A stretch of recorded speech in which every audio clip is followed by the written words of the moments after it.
Hello, dear viewers. Welcome to the first leadership TV called the Afli TV that will be facilitating civic-related engagements drawing from our parliamentary performance scorecard project. And today I have a panel of experts who will be discussing on the legacy of the 10th Parliament and how the 11th Parliament should do better. My name is Martha Angela Martina. I'm going to be your host, and I would like to give an opportunity to the panelists to introduce themselves, right with the Honorable. Thank you very much. A pleasure being here. My name is Sarah Opendi. I've been a Member of Parliament since 2011 to 2021, and now just sworn in for the 11th Parliament. I've also been Minister of Lands before, Minister of State for Lands, State for Health, State for Mineral Development and Energy. So, you're welcome, Honorable, thank you. and congratulations. And over to you, Jeff. Yeah, thank you so much, Martha, and thank you for having me. My name is Jeff D.W. Wadulo. I have been working with the Civil Society Budget Advocacy Group, especially my docket as the Parliamentary Liaison Officer for the last 5 years, but now recently I'm with Jenga Africa, but which is also a member of CSBAC, majorly a policy analyst. You're welcome. You're welcome, Jeff. And thank you very much for inviting me to this show. I'm Gerald Werike Wanzala, Head of Civic Engagement and Research at the Africa Leadership Institute, the organizers of this event. Thank you. Thank you so much. And right away, like I said, our topic of discussion today is the legacy of the 10th Parliament and what the 11th Parliament should do better. And we're privileged to have Honorable Sarah Opendi, who has already been sworn into the 11th Parliament. And so I want to begin right away with the first question. Having been a member of the 10th Parliament, what have been the significant achievements of the 10th Parliament? You know, when you look at its cardinal functions of representation, legislation, appropriation, and oversight. Do you think it has been independent enough, and so on and so forth? Would like to hear that. Certainly the 10th Parliament has done its best in ensuring that we legislate.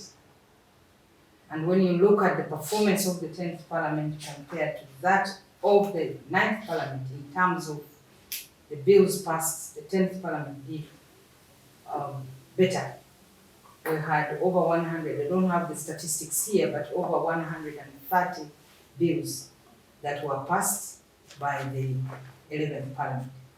And some of the bills, the new laws that were actually put in place or passed and awaiting assent by the President are things that have not been, bills that have not been there before.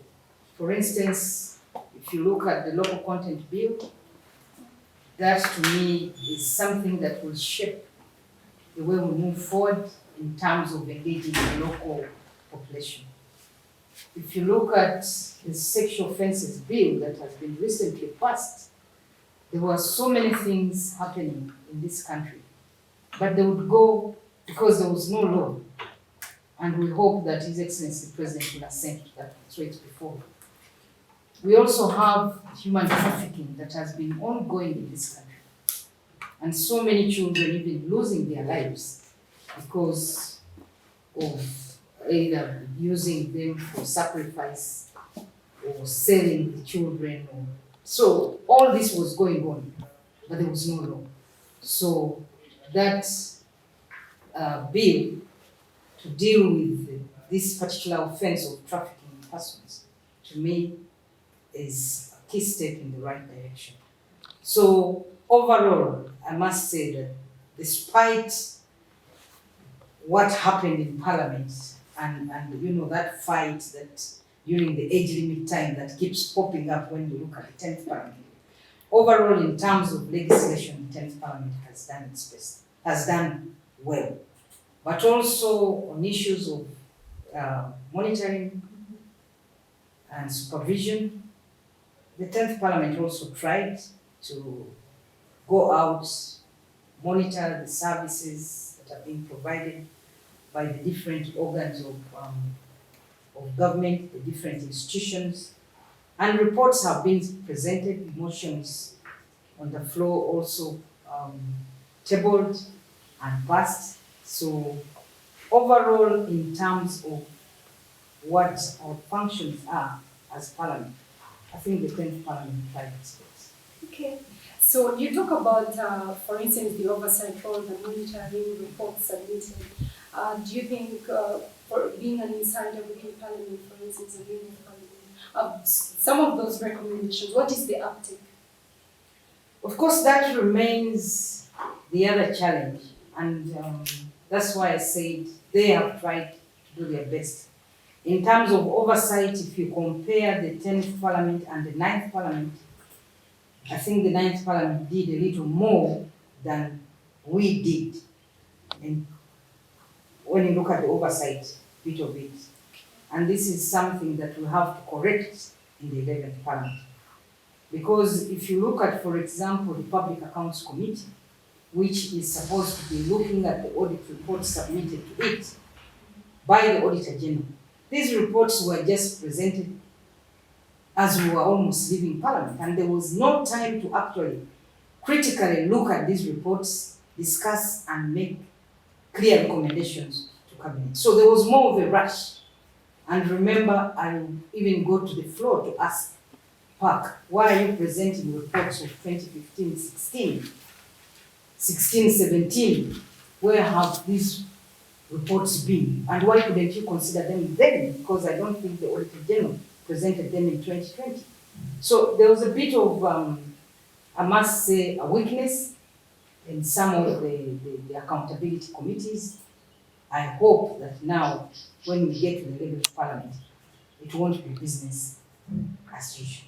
That's an interesting observation, Honorable, and which I would like Jeff to comment about, for instance, perhaps what Honorable has already highlighted.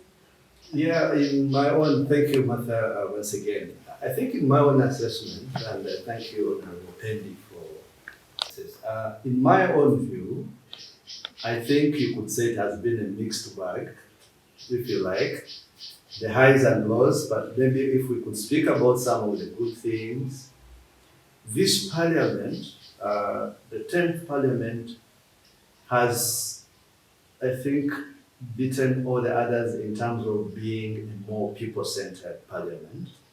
If you follow through what the Interparliamentary Union Declaration agreed on to make parliaments all over the world more people-centered. I think the 10th Parliament, you remember what they have now called the People's Parliament, where citizens are invited to be part of parliamentary processes to understand how their members of parliament legislate, also have a feel of what it means to be in parliament. I will tell you that I was one of those who ran for Speaker of the first public parliament of Uganda in 2017 and won.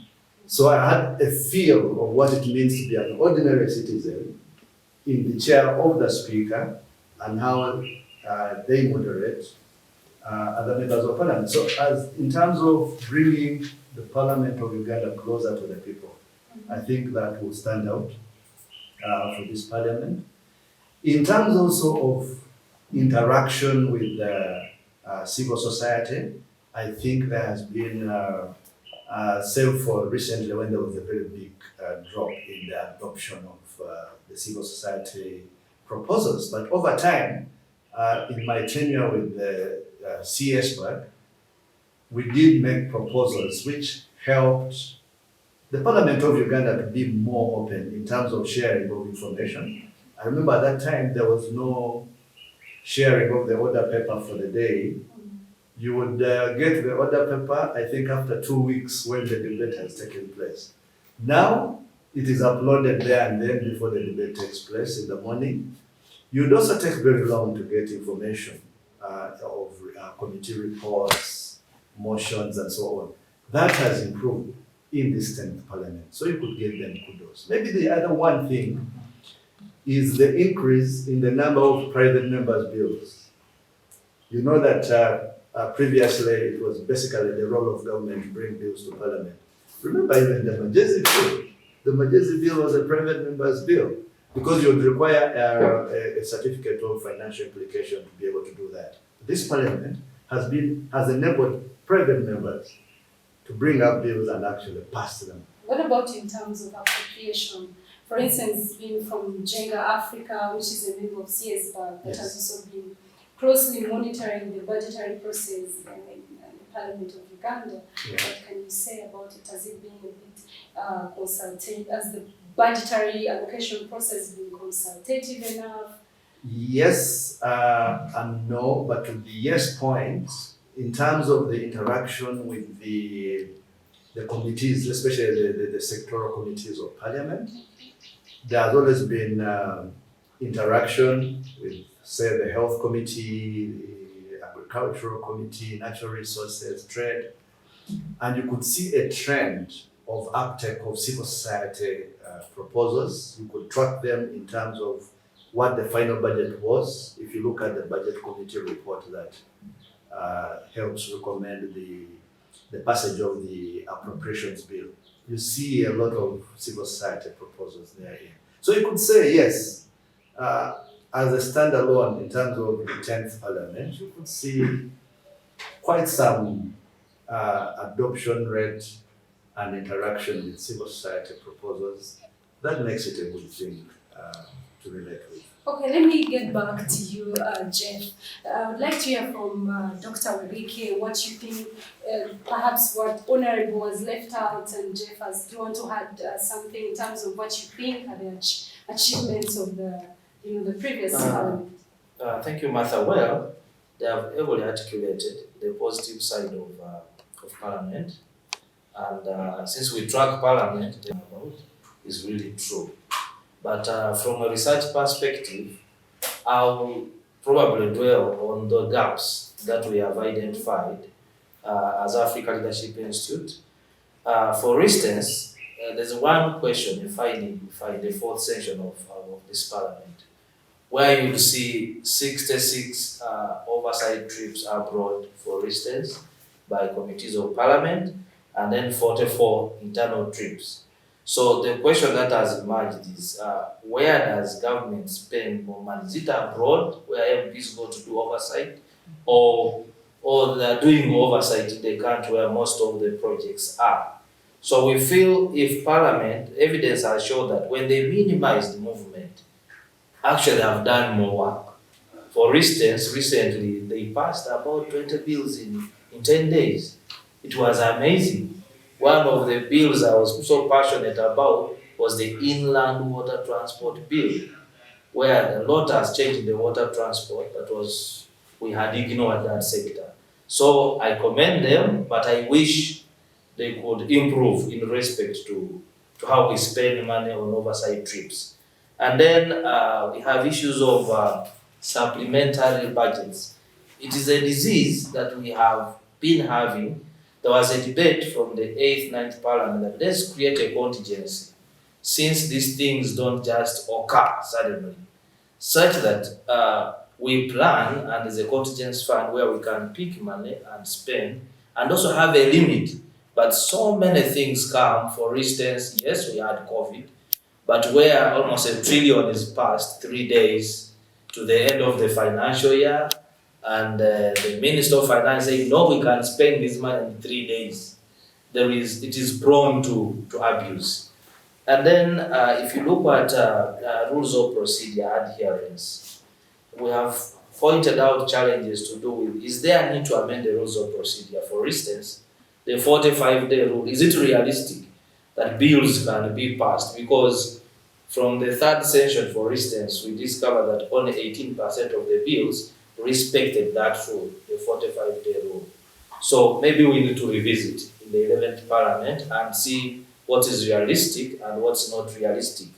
And we have also tracked I really appreciate Honorable Sarah Chenyo Pendi, because many times when issues are being discussed, she's at the front. But there are so many times I've had the speaker quarreling. You find the whole ministry, nobody is in parliament on that day. And then you find the chief whip becomes a champion of all ministers. And yet sometimes doesn't have information in every minister, every ministry. So I think that we need, either we address it with the leader of government business, that is, so the prime minister, we done something parliament needs to look at in the 11th parliament. And then low uptake of citizens' petitions. It has almost become very hard for you to present a petition in parliament, especially when it relates to either human rights matter, also for where citizens go, and probably are not even given audience. There's those cases. The speaker and the leadership of parliament pledged to introduce an online system for petitioning. Maybe I will request Honorable to update us if something has taken place in regard to that. And then, of course, my dismay, she mentioned, I don't know, it was in my mind. I saw the report of PAC that was tabled, and most of the issues relate to financial year 2015 to 16, to 16 to 17. Even the people who are mentioned, some of them have retired. They are no longer with public service, they're in their villages. So it makes really the purpose of the committee is lost.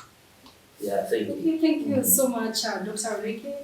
Before we go for a short break, I want to throw a quick one to Honorable Sarah Opendi.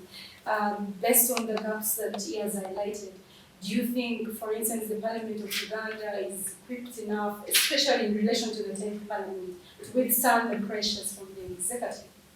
This 11th parliament will be a different parliament, since there are so many young people that have joined parliament, but also not just young people. I believe there's vibrant, and we'll be picking a lesson from what happened in the 10th parliament.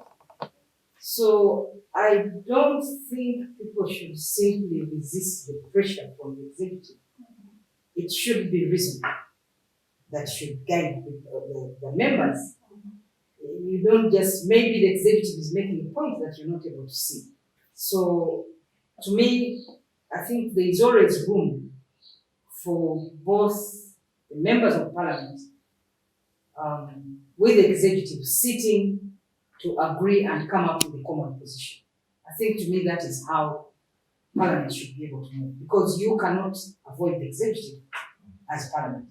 We must work together, and of course I always say if something is wrong, it is wrong. And if it is wrong, then stand by it and say it is wrong. And sometimes we've also seen that maybe we are pushing for something that is not right at a certain time, and we've had to withdraw. There are bills that have been brought and withdrawn, there are positions that have been brought, and for example, the land amendment bill, it had to be withdrawn because it was listening to what was coming from the public. Certainly it wouldn't say it. So those are some of the things, although sometimes there's a lot of misunderstanding. I always give an example of the marriage and divorce bill. We've always had a marriage act and a divorce act in existence since the 1960s. And what the executive did was now to come up with a new law, considering that most of the provisions in the old divorce act and the marriage act had been outlawed. So there was need to come up with a new law to regulate. And people simply blew that out of proportion. It was like we are coming with something new, which was not the case. So sometimes it's important for people to be able to understand and sit and agree with the executive, and we'll see how to move forward. Thank you so much, Honorable. And yeah, that quickly, in terms of independence of this parliament, the 10th parliament from the executive, I think there's been overly undue influence from the executive arm, and you could see that majorly from the actions of the caucus, to the extent that members who would want to have an independent mind are assassinated as rebels. So what does that tell you? If you're not towing the line, but you are you're on the same side of citizens on issues, you're ostracized, I think for me. But I think the speaker tried to do that. I remember when she protected the certain set of the so-called rebel MPs, giving them a center space because they were more or less like they're neither on this other side and not totally on the opposition. Yeah, so you could see that fight between the executive trying to almost take over the role of parliament, and then you wonder whether actually the opposition, this being a multi-party dispensation, whether the role of the opposition was being recognized. So that they had to fight with, and of course that was climaxed with what happened in December 2017. But overall, Jeff, we are glad that Honorable Sarah has already said that Yes. they will learn from the 10th Parliament. Yes. But also maybe that's why there was a high turnover. Many of the members of parliament did not make it. So members of parliament should be able to balance. Because first of all, you're voted by your constituents. Right. Yes, I belong to a political party, but I must also listen to what my constituents say. So you should be able to balance between sometimes the party position and what your constituents say on a particular matter. And maybe if there is a misunderstanding on their side, then explain to them so that they understand why you are told a certain line and not what they think.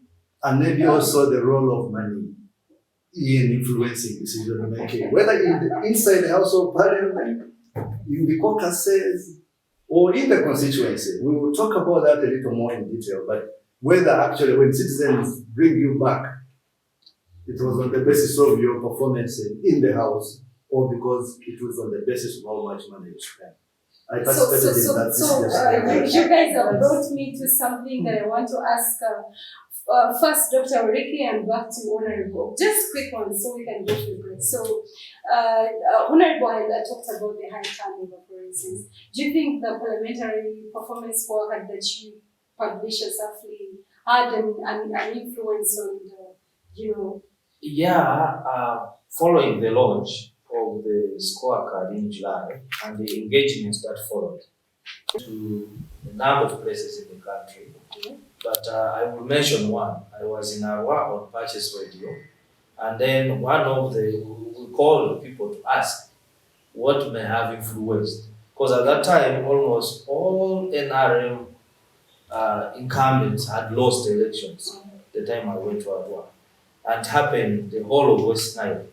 So citizens pointed out a number. The scorecard was one of them, because there's a precedent in Terego where a citizen waved the scorecard and the MP attempted to knock into the car because it was showing the poor performance of the MP. Wow. So partly it contributed, but there are also a number of factors. For instance, we had just come from amendment of the age limit. So some citizens in the phone calls were saying, if these ones have kept the other one, then let's punish these ones who kept the other one. So they were calling it a punishment to the MPs. And then there's a number of things that happened, like COVID. Quickly. COVID and then the lockdown. There was a lot of propaganda. Some was real, some were real, but there was also a lot of propaganda around the food, around the sharing of money, and people politicized it. So I can say that the scorecard was part of the reasons, but it was not alone. The number of factors. Let me first hear from Honorable Sarah Opendi. Do you agree with what he says? You think the score had partly played? Yeah, in some areas, yes. I personally came through because of your scorecard, which gave my opponent then, I think, almost 0. That was in 2011. In some areas, yes, because I know of people who have never spoken or spoke once in 5 years, but they are back in the house. So, partly yes, but maybe these are the things that people need to look at. Because one of the things why you elect a member of parliament is not to just come and warm the chair and become a member of parliament, but that person should be able to represent the people that voted for him or her. We'll have a discussion on especially the increasing number and why some MPs say it's not possible to speak now that the number has increased. I think it would be interesting to have that discussion another day, and especially now it will impact performance. So for now, I would like us to go for a break, and we will return and continue the discussion. Thank you.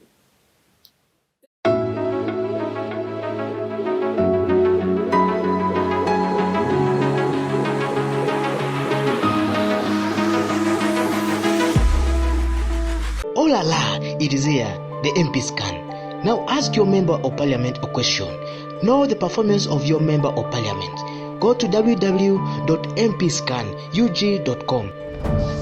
Log in with your name, email and password and stay connected with your member of parliament. MP Scan, brought to you by Africa Leadership Institute in partnership with UMI, Fit Insight, supported by DGF.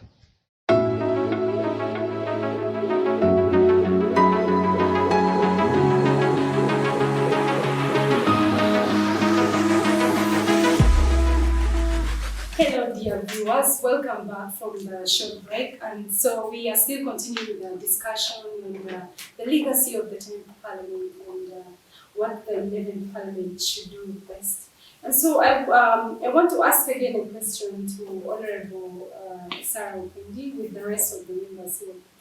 What do you think are some of the challenges that have hindered MPs from performing their roles effectively in relation to the 10th Parliament?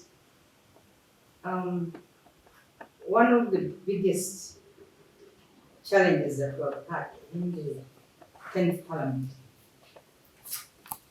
has been the perpetual absenteeism of the members. Because there are certain things that cannot be passed without quorum. Although somewhere during the COVID time we had to amend our rules to remove that. But that the absenteeism has been a very, very big problem and a key challenge. And I hope members of the 11th Parliament will be able to do better and be present. Because when we are talking about corruption, corruption is not just taking money from the public coffers, but also earning when you have done no work. Is also corruption. At committee level, you find the attendance is poor, but even in plenary, the attendance is poor. We have clear rules that if a member of parliament misses 15 sittings consecutively, then you lose your seat.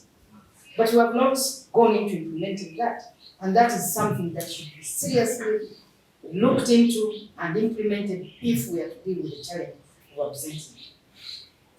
The other bigger problem that we have had in the 10th Parliament, and this is something that I speak about, and we need, it's all out in the air, I've had even leaders talking about it, is the transaction nature, I'm sorry to say it, but has been an issue.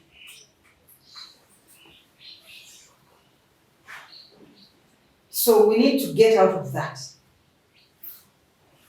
Because sometimes committee members, instead of doing their work as committee members, playing their oversight role over the government agencies, also use their positions in the committees to ask for favors.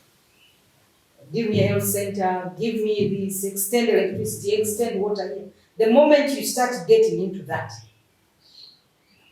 at committee level, then you won't do your oversight role over that government agency.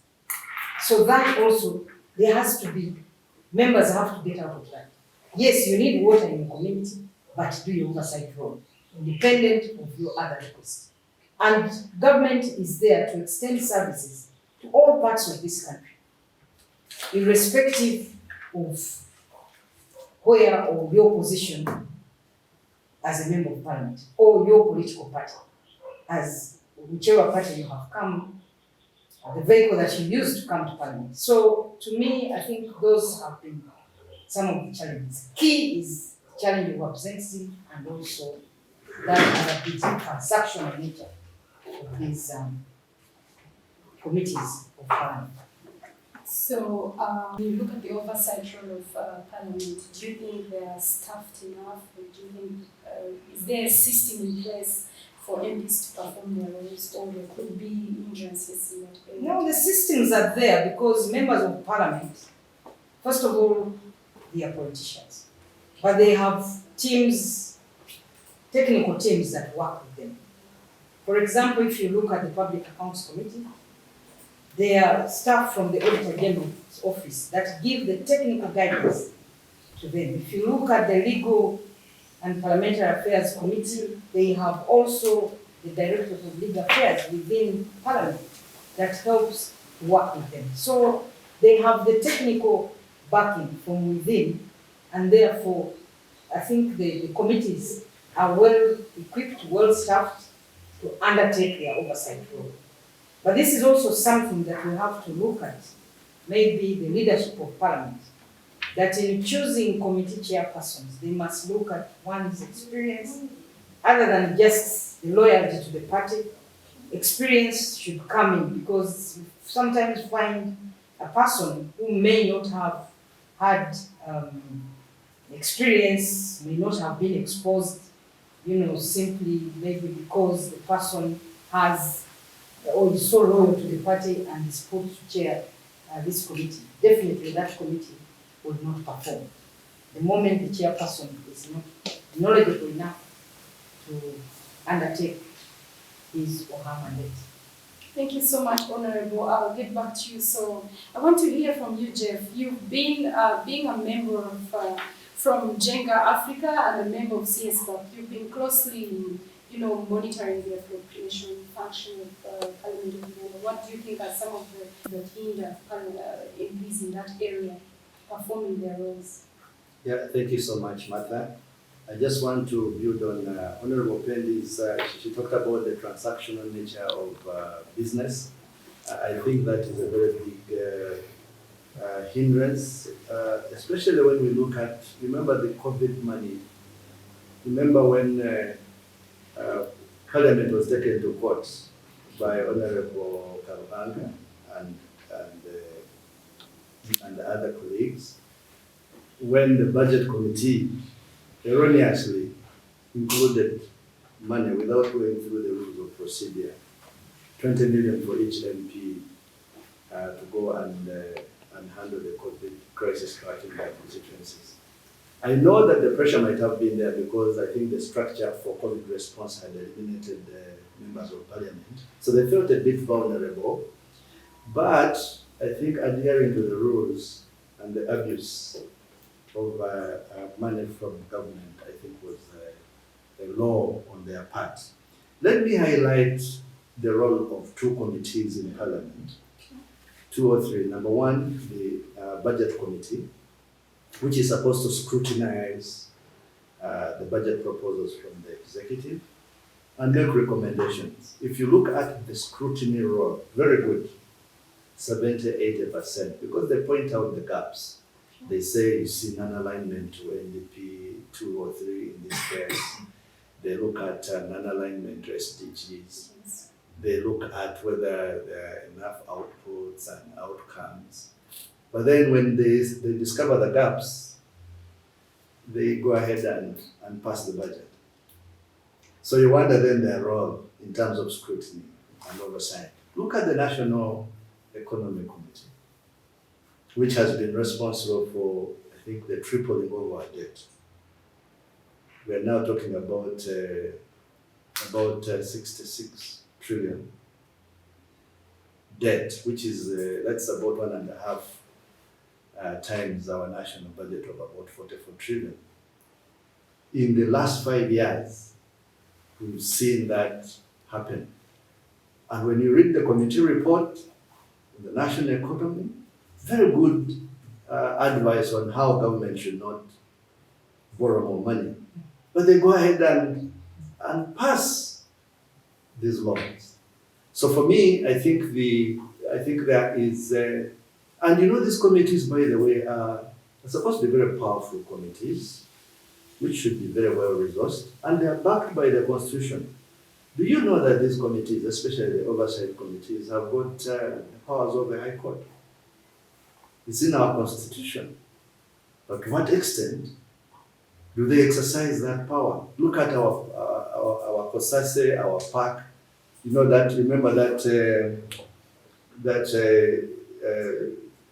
appearance of the Bank of Uganda saga in the mismanagement of the local banking sector. Some people's heads were supposed to roll. I was surprised actually that even the Bank of Uganda governor was reappointed. So, do they have the necessary backbone? I don't think so.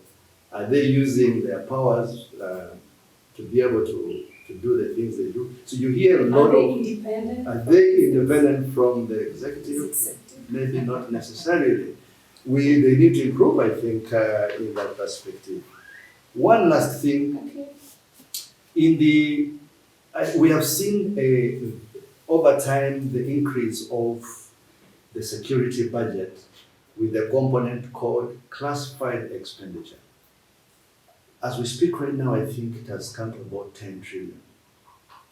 And I'm wondering, aren't we at some point going to have mostly maybe half of our budget as classified? And yet somebody was saying that we have not put in place checks on how to, I even don't know to what extent the Auditor General goes in actually auditing classified expenditure and who participates in Parliament. That's a disease. So, and by the way, most of it comes through supplementary budgets. So it has become, it's like a loophole that government uses to appropriate money, which we have no powers to see what they are spending it on. And that is going to be one of the reasons why our debt is going to, because you know, you borrow some of this money, by the way, is borrowed from the domestic market. And then it is for classified expenditure, and you're like, really? So we have a huge challenge in terms of the power of our committees and also how they exercise their power to check this. So I want to get back to Honorable a bit. Right. I would like Honorable Sarah to comment on his submission. Do you agree with what he has said, or you want to disagree a little bit before I get back to it? Well, what he has mentioned is factual, but as to the issue of the classified expenditure, it is classified. So if it is classified, it is classified. And we cannot question beyond that. But I think there have been some requests from the budget committee to unveil that classified expenditure. I am in Parliament, but also a member of the executive. So the issue of appropriation is purely a parliamentary function. And if the executive brings its budget to the House, it's now incumbent upon the members of Parliament, from the budget committee, finance committee, to the plenary, the members of Parliament, to actually either reject or approve. So the fact that they approve implies that either they are satisfied or they just agree that it should pass, and that is it. So I don't think I can comment here on what he has said. Okay. Thank you so much, Honorable. I want to get back to Dr. Orike as a parliamentary monitoring organization. You've had submissions from Honorable Sarah in relation to the challenge of the transaction in nature, and also Jeff has highlighted, MPs, for instance, in committees, being chairs, lobbying for maybe, perhaps ambulances or to be taken to their constituencies. So I believe they have maybe to be submitted to their constituencies. Yeah. So I want you to comment from, in terms of the constituency roles of MPs. You think it has an influence? First of all, I can tell you there are two things. One, I think many MPs on arrival forgetting and then taking Parliament as a platform for lobbying or for lobbying to be helped do something at home, instead of using their mandate to appropriate the budget for the well-being of everybody. So a service delivery gap where many individuals think they can fill in, but there's no way a single member of parliament will go and develop a constituency, but through lobbying, it's not there. So at the end of the day, the burden of service delivery shifts to the individuals. And when they are coming to parliament, they promise those things that the state is supposed to deliver. They don't say, send me, I represent you, do oversight, do a good budget and pass the budget. They say, I will do it. So at the end of the day, it creates a very difficult environment for them to achieve actually what they want to do. So after 1, 2, 3 years, they are struggling. They're using personal money. The situation becomes tense. Some of them end up even disappearing from the constituencies because the pressure is too much. So for me, in a nutshell, I can wrap up that, but I agree with transactional politics. It's creating a problem in parliament because the image of parliament has really been beaten, especially after COVID. 20 million was not a lot of money, but the mere fact that they got it, imagine you get money, you got the pause that you have donated, yet everybody knows that this man will just pick from me and give it to you. And it looked so ugly when again reports came that have been given money to take back. And top up. Yes, and take back. Interesting. It's really embarrassing. And so we need to look at our integrity, reflect on the core mandate of why we are elected, and also understand that as individuals we are not going to transform those constituencies alone. It should be them to help government by doing oversight, by doing the right budgets. If you put more money, for instance, in the trips, will you have a road in your constituency? No. Then put more money in the road, and then your constituency will change instead of putting in trips. Okay. Maybe on that point, maybe also he needs to interrogate, or we need to interrogate citizens' expectations versus the roles. Would you, if for example you did all your 4 roles of legislation, appropriation, would that be an assurance that citizens will bring you back to parliament? I think there is a gap. Our own role as people who are involved in the parliamentary scorecard might need also to look at whether there is a nexus between the performance of an MP on all those other cardinal roles and the perception of the citizen in bringing them back to parliament on the basis of that satisfaction. Or is it the role of money? For example, if we might have seen cases like that, very poor performance on all these other roles, but they did a very good constituency job, projects and so on, and this person is brought back. I think there are some cases we can quote. But our citizens are civically competent enough to say, you know what, this is our MP and they're doing ABCD. But then also the other question is it a deliberate thing by government to impoverish citizens so that they look to MPs as the conduit through which they'll be getting services? Yeah, because you see, an MP is in parliament for the last 20 years, but there's no connected services are poor, but they keep coming back. How are they able to do that? Are our citizens in position to be able to challenge the status quo? So let us hear from Honorable Sarah, especially in relation to the mismatch between the two. You know, how citizens perceive your roles as an MP and vis-a-vis what the law says, cardinal roles. I think over the years, the citizens have shifted away from the critical reasons why they should elect a member of parliament to something else. And this is, to me, where we need to pay attention. The civic education is completely lacking on the roles of a member of parliament. Because now, whoever has a problem, either in a health center, or has lost somebody, or lacks school fees, the first call is the member of parliament. And yet the member of parliament cannot really be able to attend to all the problems of the citizens.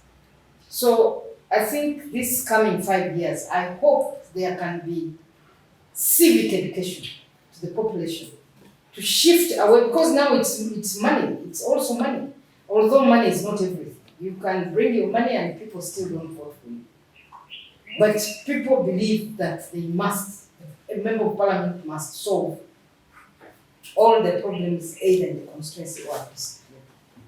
So now that government has shifted to take services closer to the population with the new parish model that it's coming up with, I hope the members of parliament can, because we are given fuel to go to the constituency. But that's also a problem, that I am facilitated to go to the constituency, but for 6 months I may be absent from the constituency. So where does that fuel go? Do you think perhaps because they say it's not separate from this, it comes together? And No, it doesn't come Salary of together. the It doesn't come together. The salaries are paid, 6 million shillings goes to my account by the second week of the month. And then I'm given the fuel at the end of the month. So a member of parliament should be able to get back and interact with the population. And this is what it should be by. Go meet with the population, know their needs, know their challenges, but also now that we are moving money, because previously money was being taken to the district, and the district is so far away from that rural woman or the youth to go and, interface with the people. Now that the money is moving to the sub-council and to the parish, a fixed sum, so it is easy, and most of the parishes are now smaller because there has been a subdivision. Actually, parishes have become sub-counties. And now the real parishes, the villages are almost parishes. You find a village or 2 villages forming a parish. So that should be able to be a game changer. And therefore, as members of parliament, we need to follow and ensure that we guide the population, but also monitor to see to it that this money has gotten to the right people. So once that is done, I think there will be a difference. There will be a difference in that members of parliament, the population will begin appreciating the role of a member of parliament. But for as long as we continue with what is happening now, that sometimes people are even absent and all they do is go throw a few coins here and there and go away. That is not some citizens say that the MPs remain, once they are voted, they remain in Kampala. But that's why some of them don't return. But if you are regular in the constituency, why should, and people know that you might go to the constituency and also not interact with the people. That also happens. So I think let's get out of the pettiness. That's why civic education is important. Because I know of a member of parliament who was very regular in the constituency, interfacing, interacting with the population. But now, during the last elections, because the person got married and did not take the wedding to the village, and did not invite even village people to the wedding here in Kampala, that became almost a big issue. Oh my goodness. That's interesting. The social cultural expectations. Yes. Yes. No, that is right. That's right. So some of these petty things should not be the issues. A member of parliament should be voted out based on the roles, but also based on their roles, but also I want to caution. Sometimes we promise things that we know are not within our mandate. You promise to construct this road, tarmac this road, that's not your work. You can only lobby, but also government has its priorities. Not every road is supposed to be tarmac. Even a sub-county road, that is for the sub-county, but you're promising as if you at the center will be able to work on that. Money is sent to the district for the district roads. Money is sent to the district for the sub-county roads. All that you can do is maybe lobby to increase the budget funding for these sub-counties. And then they should be able to do a good job. But not you to go and do it. Some people promise, you promise things that are beyond you. That is where sometimes the challenge is. And the members, when you go back in the 2026, for instance, they begin marking. What did you tell us? You are going to turn up this road, it is not done.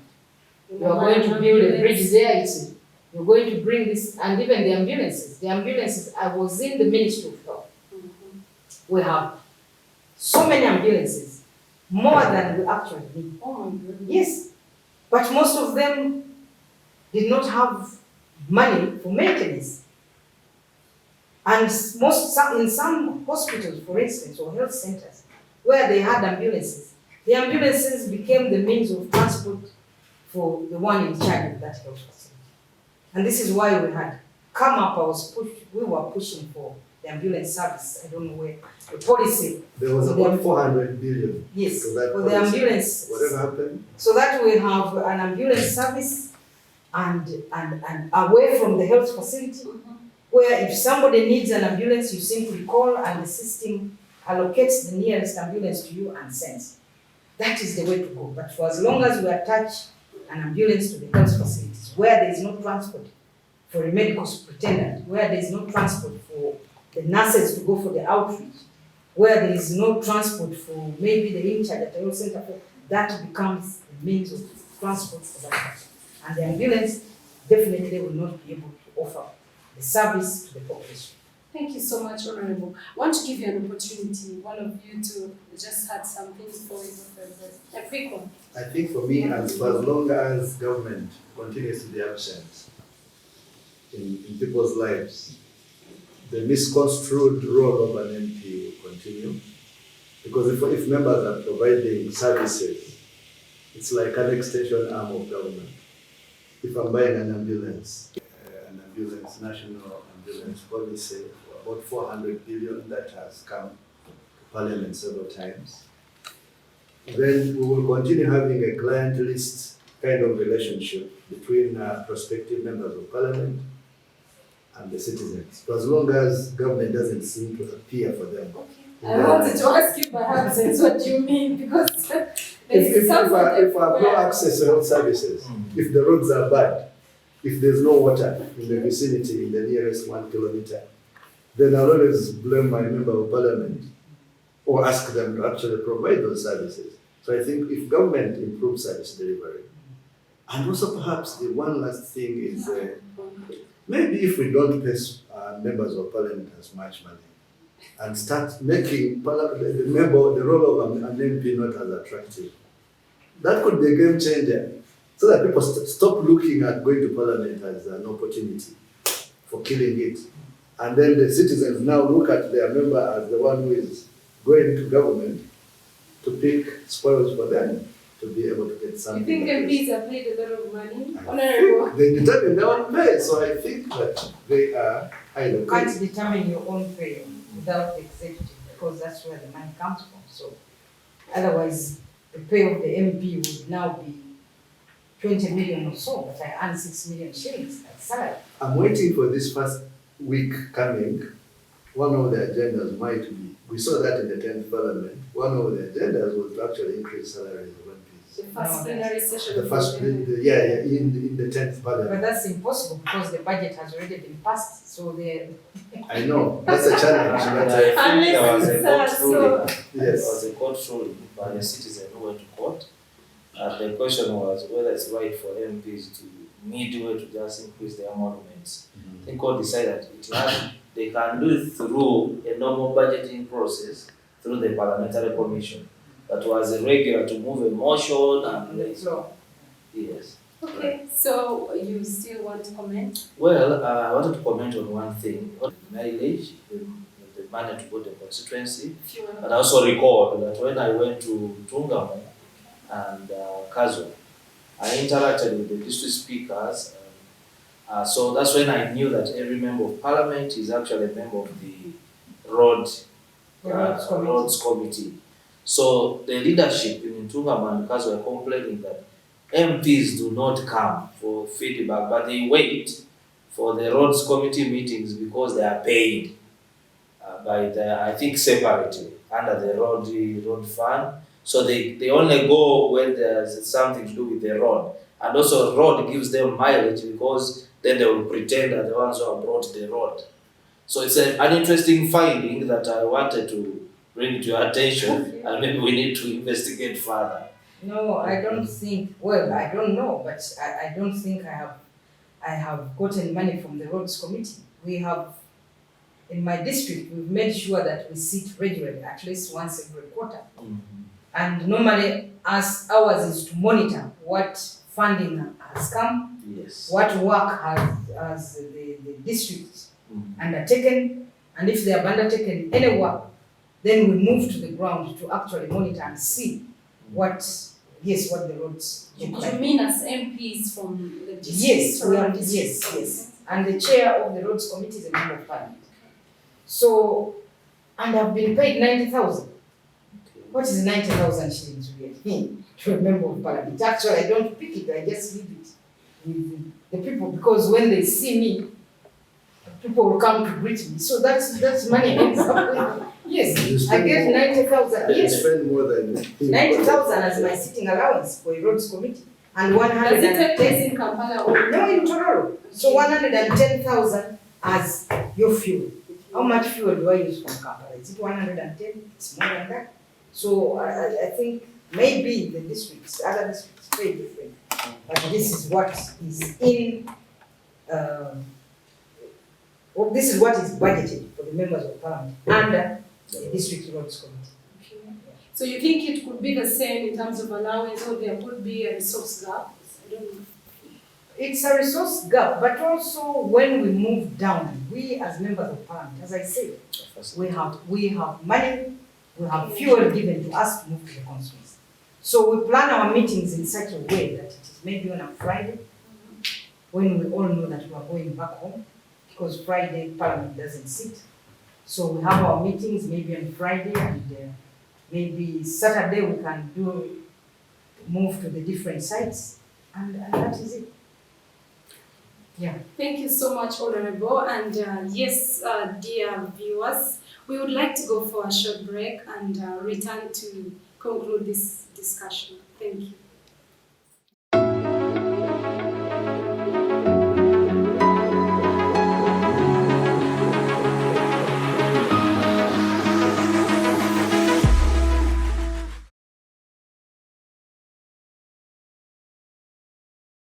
Oh la la, it is here, the MP scan.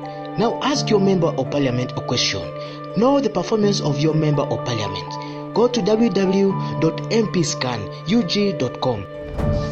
Log in with your name, email and password and stay connected with your member of parliament. MP Scan, brought to you by Africa Leadership Institute in partnership with UMI, Fit Inside, supported by DGF.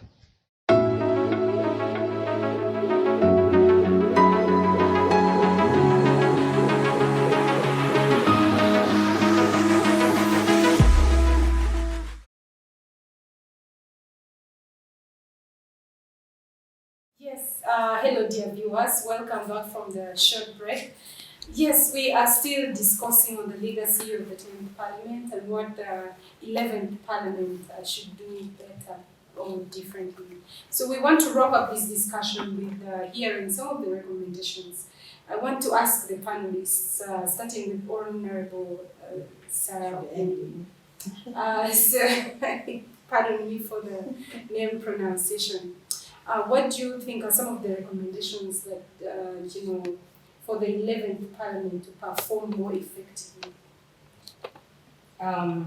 Definitely the task of legislation continues and is our core mandate.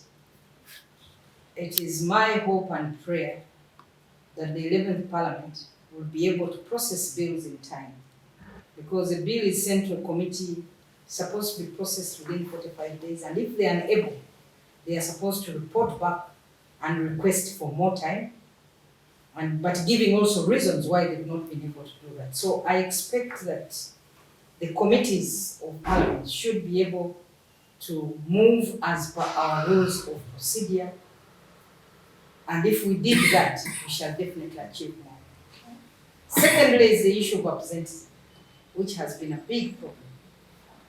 At some point, I know that there were proposals to pay members of parliament based on attendance in order to improve their attendance. That would be interesting. But that did not go through.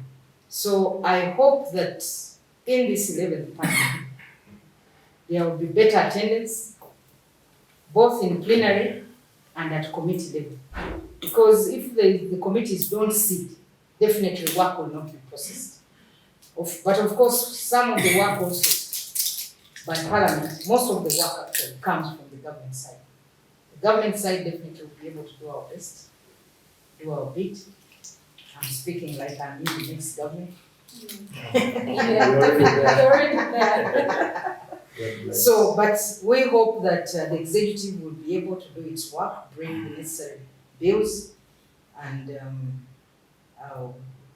other motions for the House to consider, but also the House cannot sit when members are absent.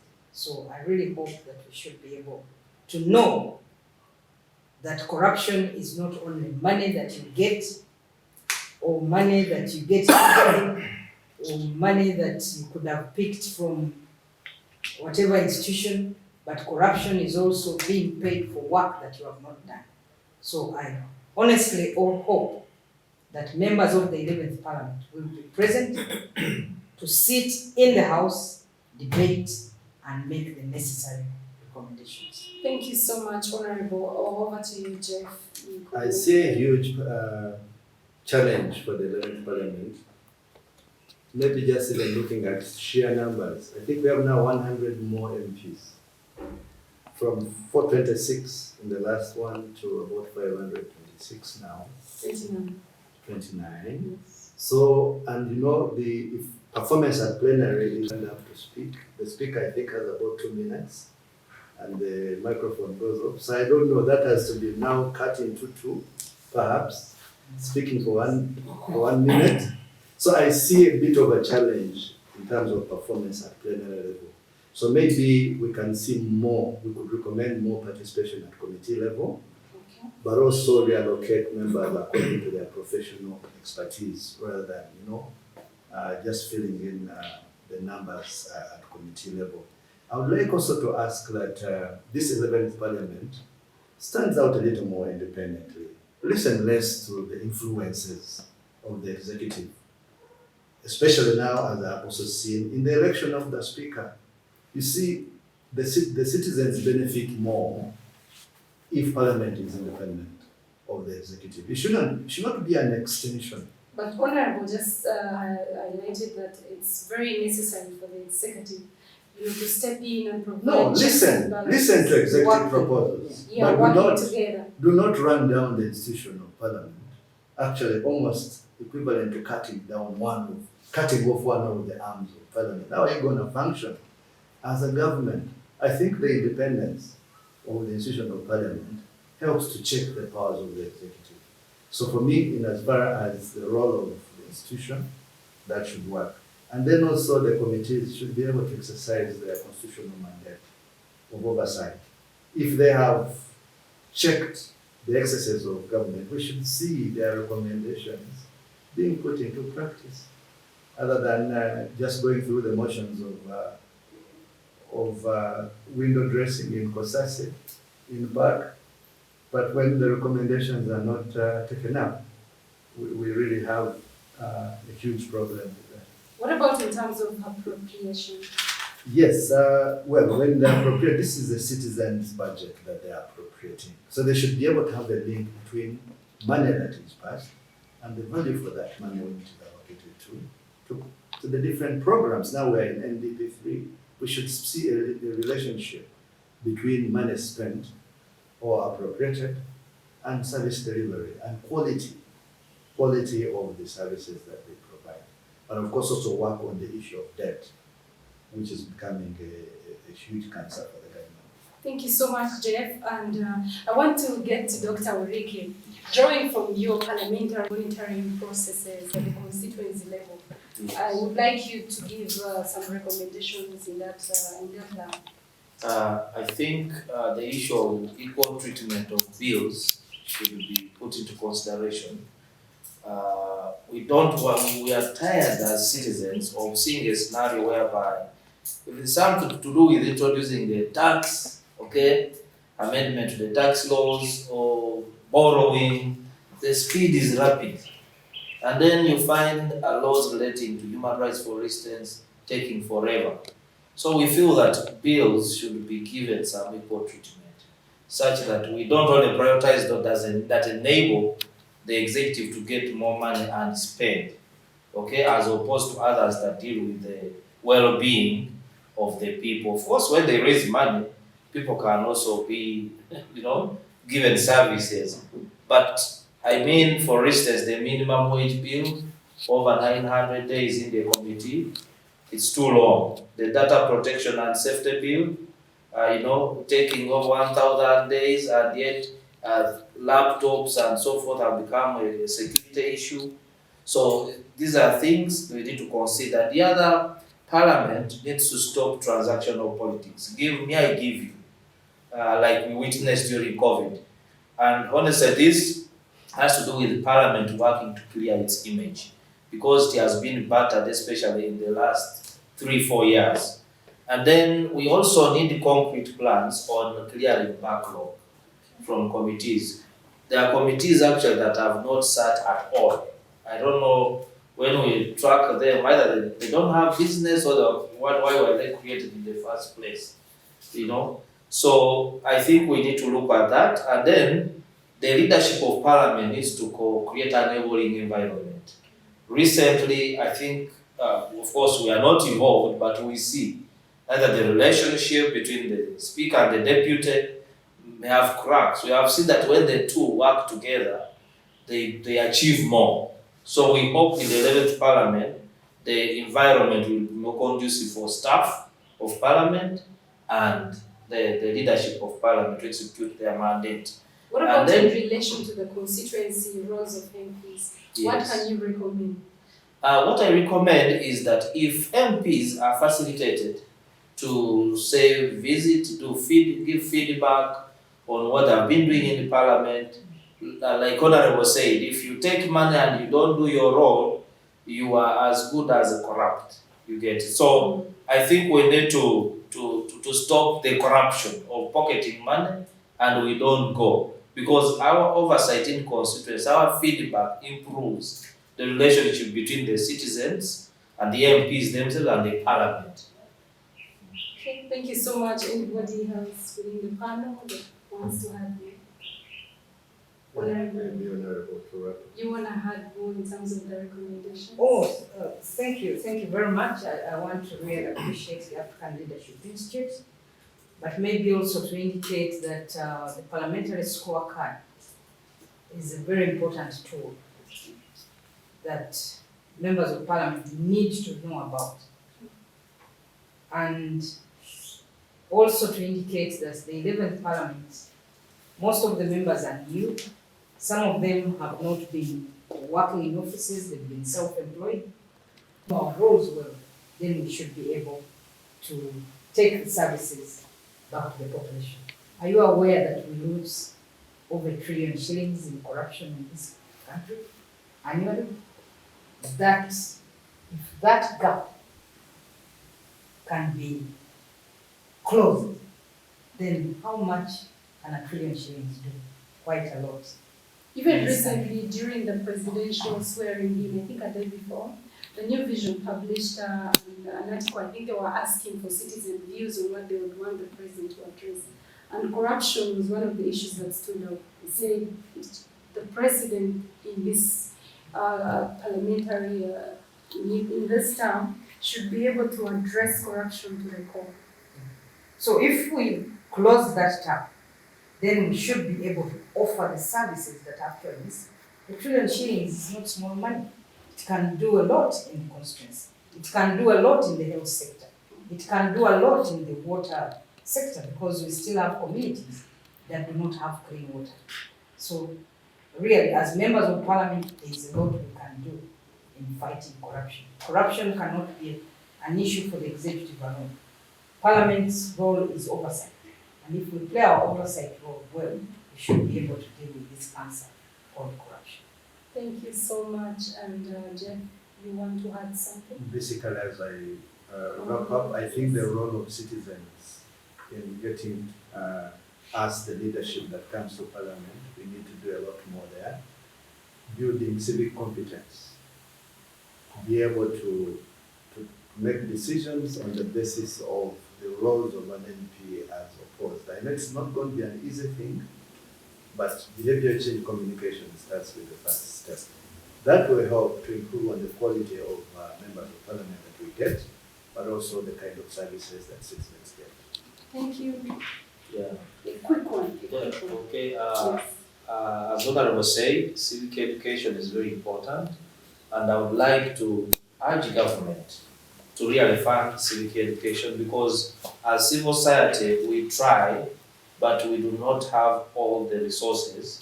And also as citizens, if a government invests in its citizens, in the knowledge of its citizens, then it can reap in the future.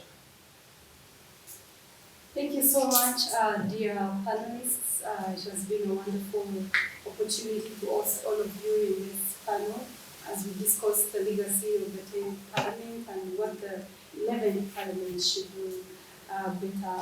I believe it's the right time because the 11th Parliament has already been sworn in and beginning work effective Monday. I beg to be corrected if otherwise, it has been a wonderful opportunity, especially for me to meet Honorable Sarah Kendi for the first time physically. And so, dear viewers, thank you for being with us for this time, and we look forward to hosting you again next week. And I've been your host, Martha Amina, all the way from Karamoja. Bye-bye. Thank you. Wow.